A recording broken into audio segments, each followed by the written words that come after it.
Bonjour et bienvenue dans cette petite capsule portant sur le concept des caractéristiques générales de l'hydrosphère. Donc, la planète Terre, elle est divisée en quatre différentes enveloppes. Lorsqu'on a parlé de la roche, c'était la lithosphère. Lorsqu'on a parlé de l'air qu'on respire, c'est l'atmosphère. Si on parle des êtres vivants, on parle de la biosphère. Et là, ce qui nous intéresse, c'est les eaux sur la Terre, donc l'hydrosphère. Je vous réfère à vos feuilles de notes à la page 115. On va commencer avec une petite définition. C'est quoi ça, l'hydrosphère, dans les termes un peu plus scientifiques? Donc, c'est l'ensemble des eaux. On peut retenir hydro, eau, mais l'eau sous toutes ses formes. Quand elle est sous la forme de glace ou de neige, quand elle est dans l'air, vous en avez plein dans l'air que vous respirez, de la vapeur d'eau, c'est aussi de l'hydrosphère. En fait, ça fait partie de l'hydrosphère. On peut dire tous les eaux sur la Terre. Maintenant, si on regarde le globe terrestre que vous voyez là, puis là, je vous rappelle que c'était comme un œuf qu'on avait mouillé en surface, vraiment juste mouillé un petit peu en surface. Donc, si je prends l'ensemble de l'eau sur la planète Terre, puis je l'enlève, en fait, je me retrouve avec la coquille, puis je peux prendre toute l'eau, puis ça va rentrer dans une sphère qui est même pas grosse comme l'Amérique du Nord. Donc, des fois, on se dit c'est la planète bleue, là, mais il n'y a pas tant d'eau que ça par rapport à la quantité de roches, bien entendu. C'est un gros caillou, la planète Terre. Maintenant, ce qui nous intéresse, c'est quoi cette fameuse bulle d'eau-là? Puisqu'on a retiré surtout de l'eau des océans, c'est sans surprise que c'est beaucoup, beaucoup de l'eau salée. Donc, 97% de l'eau sur la Terre, de cette boule-là, en fait, de toute l'eau, de toute l'hydrosphère, c'est de l'eau salée. Le reste, 3%, c'est de l'eau douce. C'est quoi de l'eau douce? C'est pas forcément de l'eau potable, mais en vue, la plupart du temps, c'est de l'eau potable. Donc, c'est de l'eau qui peut être bue. Parce que les êtres humains, on ne prend pas ça de l'eau salée. Là, c'est de l'eau. De l'eau salée, c'est simple. L'eau des océans, c'est de l'eau dans laquelle on met beaucoup, beaucoup de sel. La plupart des êtres vivants ont besoin d'eau douce pour survivre. Donc, c'est essentiel qu'on puisse au moins se rappeler des proportions. 3% d'eau douce sur Terre, c'est vraiment, vraiment peu.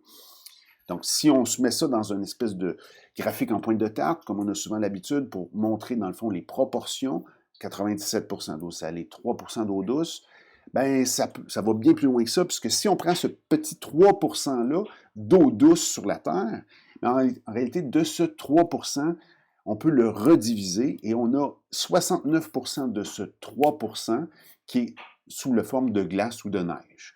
Donc, pratiquement inaccessible.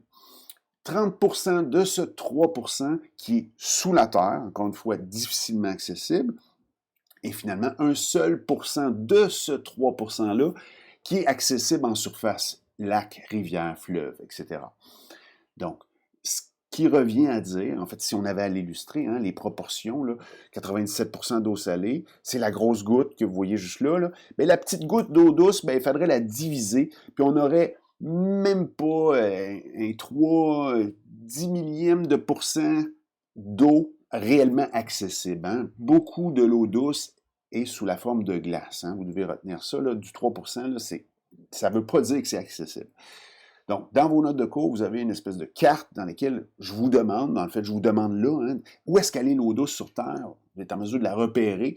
Il y a différentes tâches, là, c'est en noir et blanc, mais on est capable de repérer, entre autres, que l'eau sur Terre douce et surtout, en fait, dans les glaciers, donc Groenland au pôle Nord et pratiquement toute l'Antarctique, c'est de l'eau douce, elle est tous solide.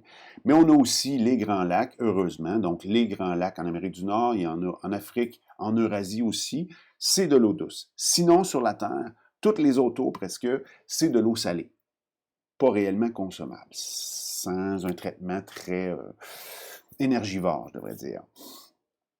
Première chose à savoir maintenant, l'eau naturellement se distribue sur la planète Terre grâce aux différents phénomènes du cycle de l'eau. Donc les nuages, les phénomènes météorologiques, dans le fond, permettent à l'eau de se déplacer en fait et d'atteindre plein d'endroits sur la planète Terre.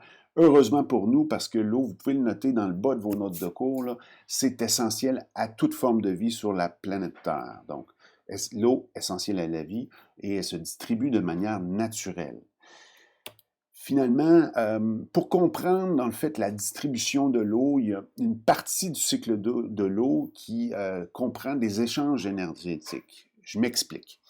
Le Soleil, lorsqu'il réchauffe les océans, en fait, il va dépenser, bon, il va envoyer de son énergie dans l'océan. Ça va permettre à l'eau, en fait, de s'évaporer. En absorbant l'énergie, l'eau va devenir à l'état gazeux, va monter en atmosphère, et là, va finalement se refroidir, se condenser, former les nuages, et libérer de grandes quantités d'énergie. Donc, c'est comme si on avait, dans le fond, c'est tous des phénomènes qu'on appelle les échanges thermiques. L'eau, le Soleil a une quantité d'énergie qui va transmettre aux molécules d'eau de l'ensemble des océans et lacs sur la planète Terre. En absorbant cette chaleur, l'eau va pouvoir s'évaporer, donc ça va être des molécules d'eau sous la forme de vapeur. Et lorsqu'ils vont arriver en grande altitude, toute cette chaleur-là va être libérée pour que l'eau se recondense sous la forme de nuages.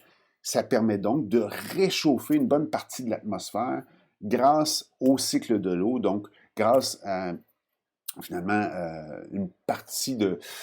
En fait, l'hydrosphère devient le moyen de transport de la chaleur qui se distribue dans l'atmosphère. Donc, je fais un petit récapitulatif. Qu'est-ce qu'on doit retenir des caractéristiques de l'hydrosphère?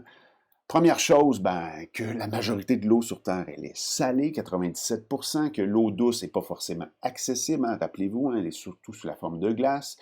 Et vous devez comprendre un peu ces espèces de phénomènes de transfert énergétique permis grâce à l'hydrosphère. Lorsque l'eau absorbe, c'est considérable, toute la planète Terre, 71%, est couverte par de l'eau. Donc, lorsque le Soleil tape la Terre, il tape surtout les océans qui absorbent cette énergie-là et qui va la redistribuer. En fait, les molécules d'eau qui ont absorbé cette énergie-là vont la redistribuer dans l'atmosphère, je le rappelle. C'est ce qui termine cette petite capsule.